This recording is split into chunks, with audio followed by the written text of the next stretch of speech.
I've been saying this over and over and over again. I am so sick and tired of modern games and their astronomical budgets going almost entirely into cutscenes, mocap, fancy voice actors, this, that, and the other.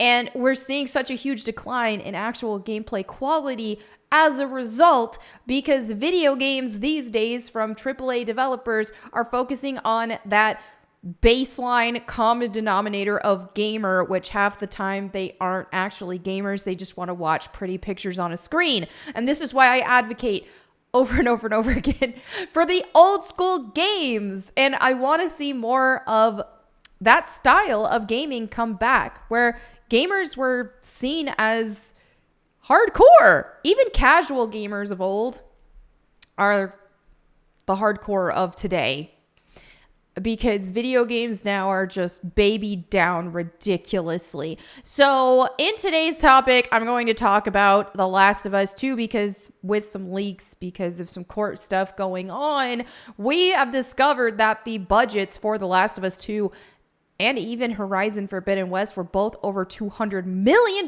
each, which is insanity, and how this is not a sustainable business model. But let me just go over this, and then I'll dive more into some of the other stuff and some of my opinions on things. So, Games Radar, I hate this outlet so much. I'm pretty sure this is the one that that had a fit over all the Hogwarts Legacy stuff.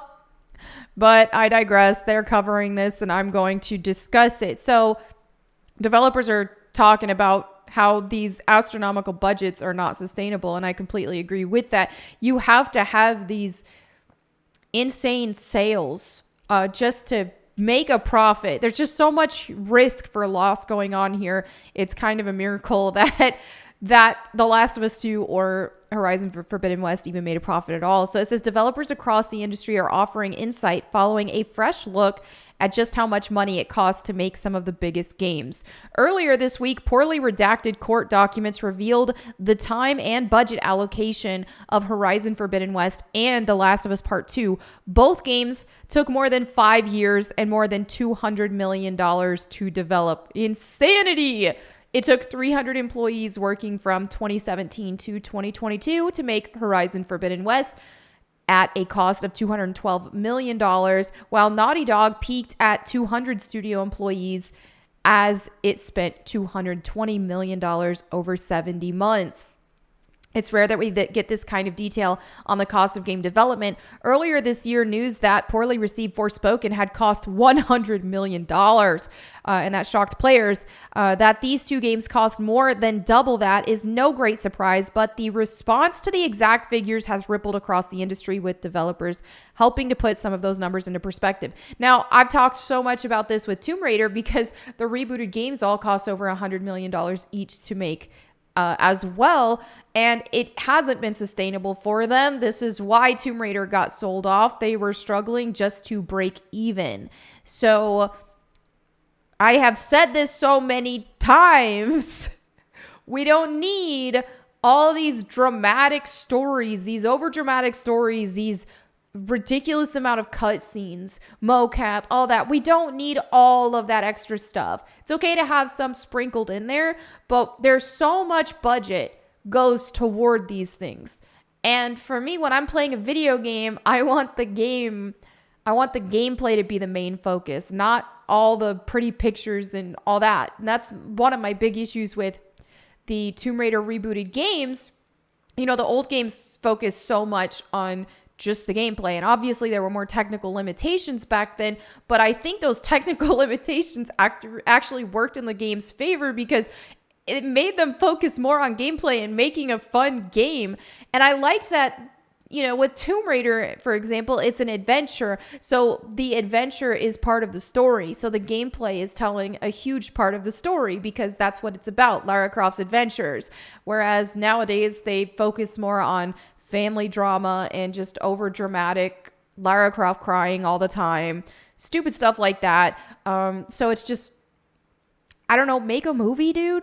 Make a movie if you want, or make a game, but you can't do this. Oh, we're going to call this a game, but it's the almost all the budget is going toward the cinematics, and that's the main thing about it. And once you've seen all the pictures and all the story, then okay, then it's doesn't have much replay value. So on the one hand, there are the AAA developers. Former Psychonauts 2 developer Lisette Titer Montgomery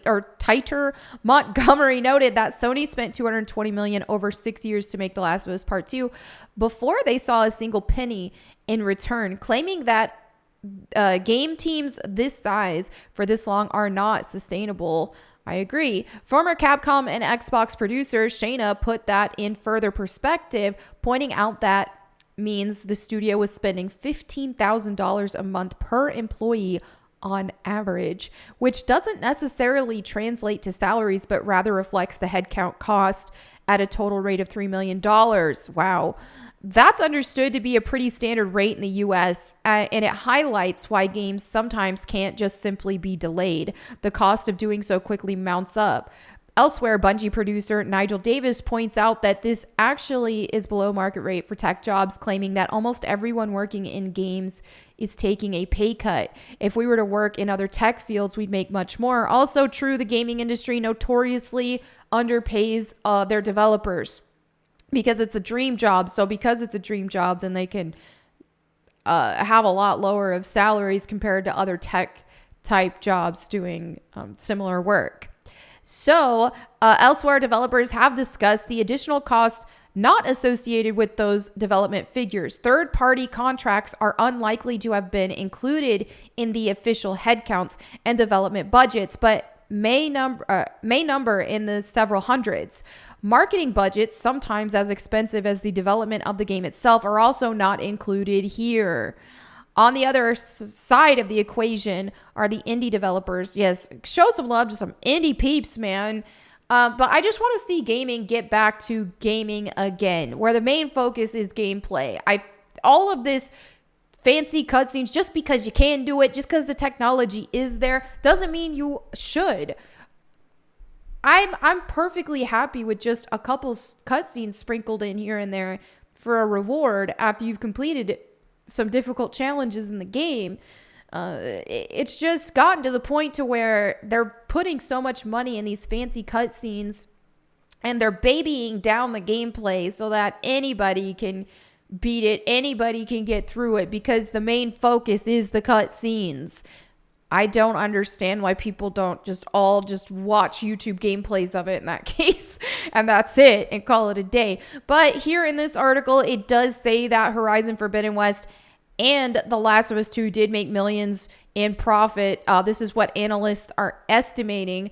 I'm not totally sure on that because, like what was said here, this wasn't accounting for marketing budgets, and marketing budgets are just through the roof. So I have a hard time believing that, but that's what this is saying. So they said, thanks to a recent leak, analysts have been able to estimate profits earned by PlayStation exclusives Horizon Forbidden West and The Last of Us 2.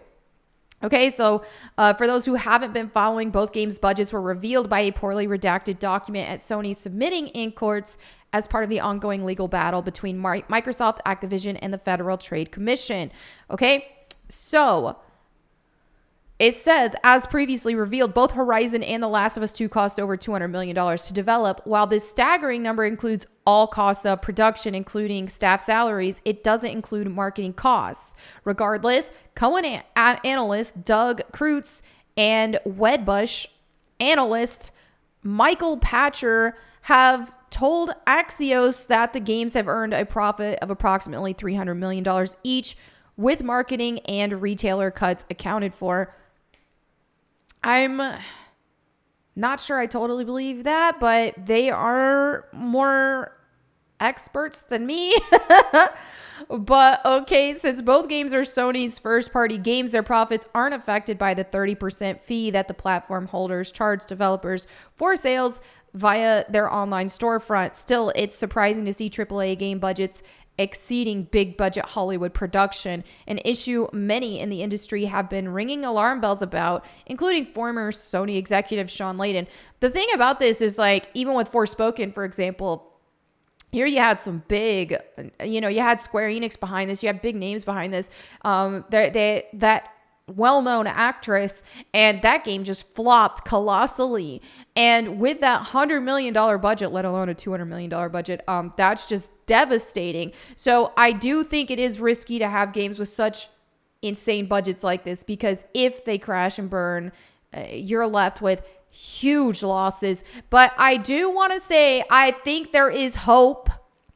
I think there is hope for some AAA games. You know, what we've seen with Elden Ring, that put a lot more emphasis on gameplay. Now, this is an older article, but one that really, came out to us from January, but one that really just made me think, okay, maybe we'll see developers want to focus on video games being video games again for a change, instead of just cinematic movies and that's it. So this is where Neildruckman was talking about being intrigued by Elden Ring storytelling. He had an interview here, and he says, let's see, with Elden Ring, some of the best joy I get out of games that trust their audience to figure things out. You know, that's what Elden Ring did. Elden Ring doesn't hold your hand. I've been complaining for years and years about modern games that hold your hand, okay?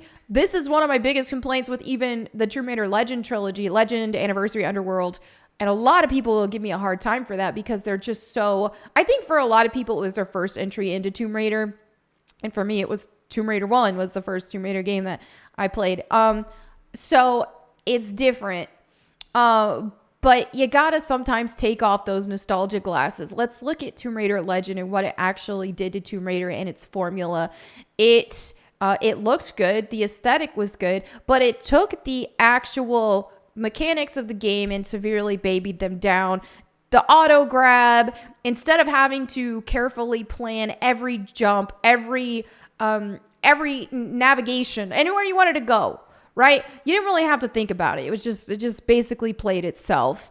And it took out true exploration. It took out true actual puzzle solving and gave us just a very easy play school. I call that trilogy the play school Tomb Raider era, because that's what it was. It was like if a little kid wanted to play Tomb Raider, but it was too difficult for them. So here you go, play this instead. It very much felt severely babied down.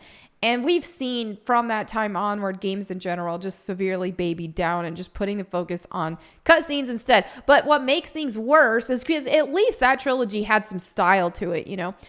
But now we're just seeing this hyper focus on making everything just hyper realistic as possible and grounded. They're taking the fun elements out of games with that.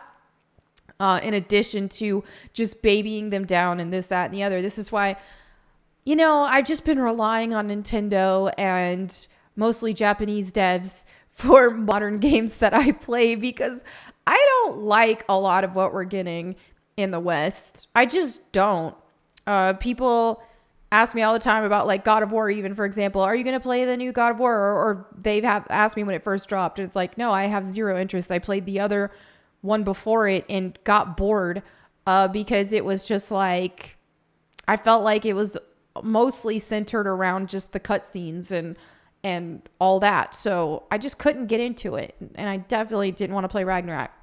All right, so let's see what he says here. So he talks about, he likes games that trust the audience to figure it out. Thank you. Thank you. We need more of that. I don't want a game that tells me everything to do, that the character tells you when you're trying to figure out a puzzle, for example, and the character will give you a hint after 5 seconds. This kind of started with Uncharted, and that also influenced Future of Tomb Raider, which makes me incredibly angry.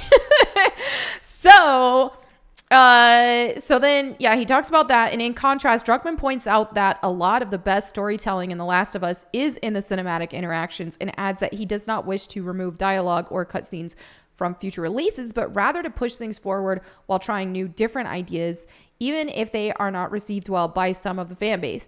So it does look like he wants to kind of mix things up a little bit with whatever the future of The Last of Us is. I played the first The Last of Us game. I completely skipped over 2 because I don't like what they did to Joel after the leaks and the cutscenes, all that stuff. I was like, no, forget it. Count me out. And I didn't play it. Now, a lot of people have vouched that it's a great game. Maybe it is, but I have no plans of playing it after how they handled that. I did like the first The Last of Us game, but I have not felt compelled to ever play it again. right? Because I do feel like most of what was good about that game was just the story and the cinematics and all that.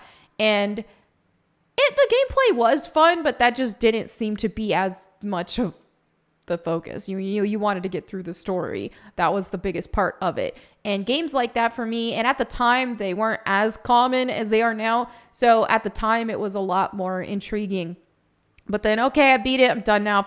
If I ever want to like experience that again, which I did fairly recent, was just go on YouTube and watch the cutscenes, because what's the point? Why you got to play through it again when the gameplay isn't even the main focus here?